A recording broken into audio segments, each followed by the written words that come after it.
देशाच्या पंतप्रधानांना थोडी जरी राष्ट्रभक्ती शिल्लक असेल, देशाच्या पंतप्रधानांमध्ये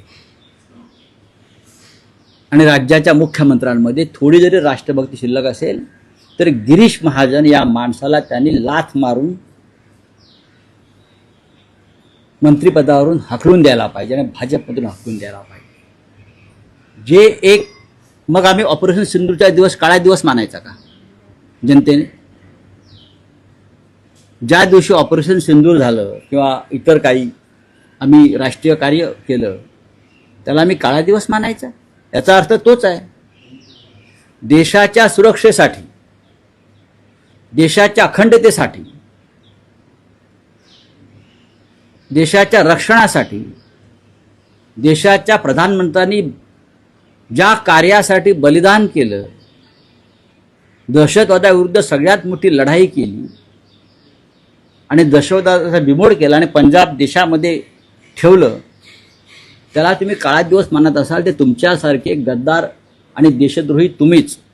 मी या संदर्भात प्रधानमंत्र्यांना पत्र लिहून मागणी करणार आहे। गिरीश महाजन हा जो उपटसुंब आहे, भारतीय जनता पक्षातला इकडला भ्रष्ट माणूस आहे, त्याला काही कळत नाही। तुम्ही सामान्य जनतेला विचारा, इंदिरा गांधीच्या बलिदानावर तुम्ही शंका घेता?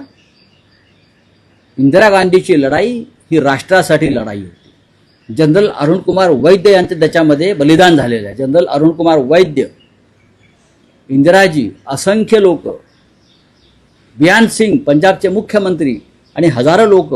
तुम्ही या विषयावर J.F. रिबोरो यांचं मत घ्या, ज्यांनी हा दहशतवाद तिकडला मोडून काढण्यासाठी फार मोठं योगदान दिलं, आणि तुम्ही तो काळा दिवस म्हणता? लाज नाही वाटत तुम्हाला? यांची जीभ हसडून बाहेर काढली पाहिजे। जर देवेंद्र फडणवीस हे खरे राष्ट्रभक्त असतील, मोदी हे खरे राष्ट्रभक्त असतील, तर त्यांनी या भंपक माणसाला पदावरून दूर केला पाहिजे। नाही, पण राऊत साहेब तिथे त्यांना पाठवण्यात आलं फडणवीसांच्या मागे। मग फडणवीस सुद्धा त्या गुन्ह्यात सामील आहेत। त्यांनी वाचून दाखवला। मग फडणवीस म्हटलं की फडणवीस हे विधान परिषद निवडणुकीत असल्यामुळे यंदा येऊ शकले। हो, पण फडणवीसांना इतिहासाचं भान नाही। जर फडणवीसांना ऑपरेशन ब्लू स्टार जे राष्ट्राच्या रक्षणासाठी झालं त्याच्याविषयी भान नसेल, तर प्रधानमंत्री मोदी आणि भाजपा हा मूर्खाच्या नंदनवनामध्ये आहे आणि किंवा त्यांच्या राष्ट्रभक्तीच्या व्याख्या वेगळ्या आहेत। एक राज्याच्या राजकारणाचा शेवटचा विषय आहे की छगन भुजबळांसारख्या ज्येष्ठ नेत्याला आपली खंत व्यक्त करावी लागते जेव्हा त्यांना राज्यसभेवर पाठवलं जात नाही। ते असं म्हणतात की मी कबड्डीपट्टू आहे, मी बुद्धिबळपट्टू नाही, आणि जो न्याय इतर हा त्यांच्या पक्षाचा अंतर्गत विषय आहे। भुजबळ कोणत्या पक्षात आहेत मला माहीत नाही। भुजबळांना राष्ट्रवादी काँग्रेसनं मंत्री केलं नाही, तर त्यांना मोदी शहांनी मंत्री केलं, अजित पवार, हे सगळ्यांना माहिती आहे। त्यांना आधी घेतलंच नव्हतं। त्याच्यामुळे ते भाजपमध्ये आहेत की राष्ट्रवादी काँग्रेस पक्षात आहेत की मला माहीत नाही। हा त्यांचा अंतर्गत विषय आहे। त्यांचे समर्थक असतील कोणी, मग घ्यावा निर्णय हिमतीनं।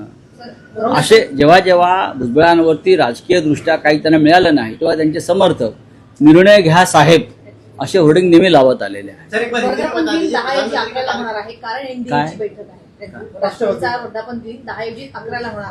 कोणत्या राष्ट्रवादीचा?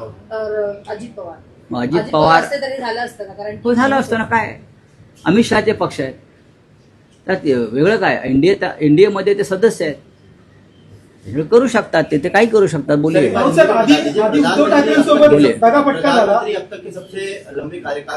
देखिए, लंबा कार्यकाल जो है, लंबा कार्यकाल, उससे कोई देश को फायदा हुआ है क्या?